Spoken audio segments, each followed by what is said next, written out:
Have you ever watched someone from a distance and thought you knew their whole story, only to discover you were completely wrong? Stay with me until the very end of this story, because what one CEO discovered after secretly following a janitor will change the way you look at people forever. And if stories about kindness, resilience, and unexpected heroes inspire you, make sure to like this video and subscribe to the channel so you never miss another story like this.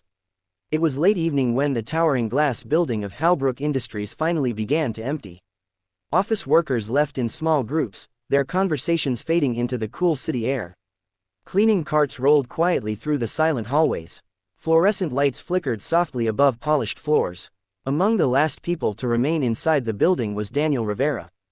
Daniel was a janitor. Every night he moved quietly through the offices, wiping desks, emptying trash bins, and mopping floors that executives would walk across the next morning without a second thought. He was always polite, always quiet, and almost invisible to most employees. But one person had begun to notice him: Clara Whitmore, the CEO of the company. Clara had built Halbrook Industries into one of the most respected tech firms in the country. People described her as brilliant, disciplined, and intimidating. Her days were filled with board meetings, investor calls, and endless decisions worth millions of dollars. Yet for the past few weeks, something small had caught her attention. Daniel. He arrived early every evening. He never complained, and strangely, he always left exactly at 9:15 p.m. Not earlier, not later. Clara first noticed the pattern while working late one night. Through the glass wall of her office she saw Daniel carefully cleaning a conference room. He moved with focus and care, even though no one was watching. But what puzzled her most was what happened at 9:15. The moment the clock struck that time, Daniel would immediately gather his things and leave the building quickly, almost urgently. At first Clara thought nothing of it, but after noticing it again and again, curiosity grew inside her. Why did he rush out every night at the exact same time? One evening Clara stayed later than usual. As the building quieted and the lights dimmed, she watched Daniel from her office window.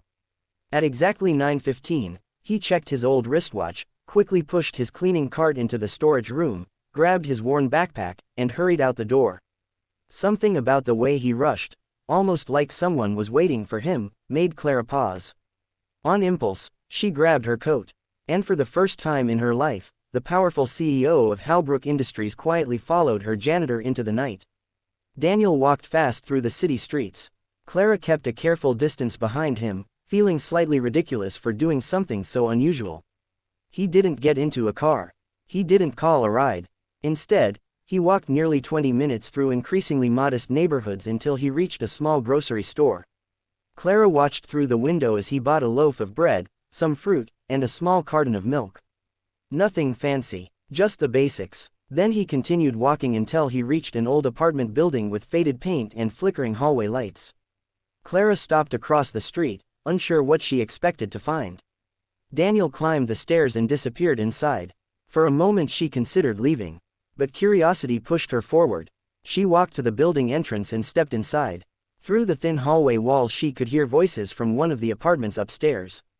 A small child laughing, then Daniel's voice, warm, gentle, completely different from the quiet man who pushed a mop through office hallways every night.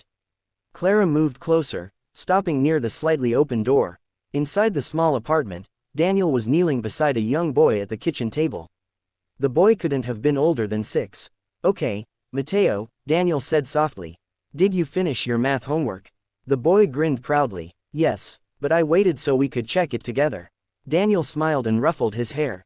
Clara felt something shift in her chest. She watched as Daniel unpacked the groceries and quickly made 2 simple sandwiches. The apartment was tiny and modest, but everything inside was clean and organized. Mateo talked nonstop about school while Daniel listened carefully, asking questions and encouraging him. "Did you remember what we practiced about reading out loud?" Daniel asked. Mateo nodded enthusiastically and began reading from a worn storybook. Daniel listened with complete attention. Clara suddenly understood why he rushed home every night. He wasn't rushing for himself. He was rushing for his son. For the next 30 minutes Clara watched quietly as Daniel helped Mateo with homework, cooked a small dinner, and then sat beside him while he finished reading. Finally Daniel tucked him into bed. "Good night, champ," he whispered. "Good night, Dad." When the bedroom light turned off, Clara slowly stepped away from the door, overwhelmed with unexpected emotion. She had followed him expecting to uncover something suspicious. Instead, she had discovered something beautiful. But the story didn't end there. Over the next week, Clara couldn't stop thinking about what she had seen. Daniel wasn't just a janitor. He was a father doing everything he could for his child. One night she decided to speak to him. As Daniel pushed his cleaning cart down the hallway, Clara stepped out of her office.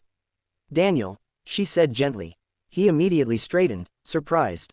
"Yes, ma'am." Clara hesitated. "I've noticed how hard you work here." He nodded politely. "Thank you." Then she asked something that caught him off guard. "Do you have family?" For a moment Daniel looked uncertain. Then he smiled slightly. "My son, Matteo." Clara nodded. "And his mother?" Daniel's smile faded. "She passed away 3 years ago." Clara felt a quiet ache in her chest. He continued calmly. "Since then it's just been the two of us." She asked another question carefully. "How do you manage work and raising him alone?"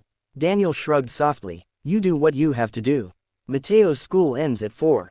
My neighbor watches him until I get home. That's why I have to leave exactly at 9:15 every night." Clara remembered the tiny apartment, the simple groceries, the worn storybook, and suddenly something else bothered her. "How long have you worked here?" she asked. 6 years. Clara frowned slightly. Before that, Daniel hesitated. Then he answered quietly, "I used to be a mechanical engineer." Clara blinked in surprise. "What?" Daniel looked slightly embarrassed. "I worked for a manufacturing company. But after my wife got sick, I had to leave. Hospital bills, childcare, everything changed." He gave a small shrug. "This job had night hours. It allowed me to take care of Matteo." Clara stood there in stunned silence. The man cleaning her office floors every night was an engineer. Someone with skills her company desperately needed. Yet he had quietly sacrificed his career to raise his son. That night Clara barely slept. The next morning she reviewed his old resume that our still had on file. His credentials were impressive. Years of experience, advanced certifications, but none of that had mattered when he applied for a janitor job. He had simply needed something that worked with his life as a single father. The next evening Clara called Daniel into her office. He looked nervous, clearly worried he might be in trouble. Instead Clara smiled gently. "Daniel, I'd like to offer you a different position in the company."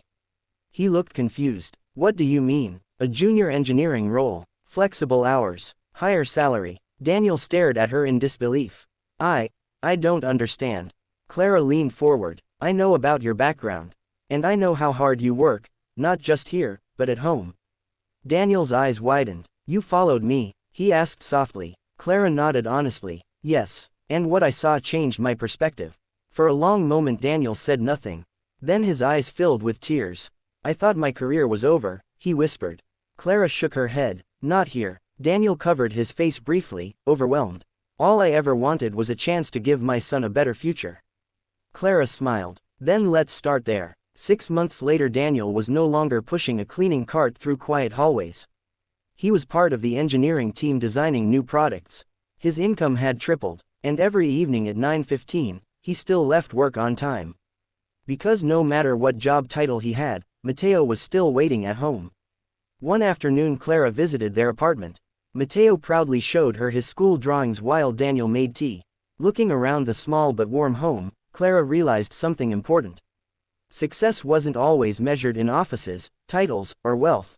Sometimes success looked like a father racing home every night just to read a bedtime story. And sometimes the most extraordinary people are the ones the world barely notices. So next time you pass someone who seems invisible, a janitor, a cleaner, a worker quietly doing their job, remember this story. Because you never truly know the strength, sacrifice, and love hidden inside someone's life. And sometimes, all it takes is one person paying attention to change everything. If this story touched your heart, don't forget to like the video and subscribe to the channel for more powerful stories that remind us of the incredible humanity around us every day.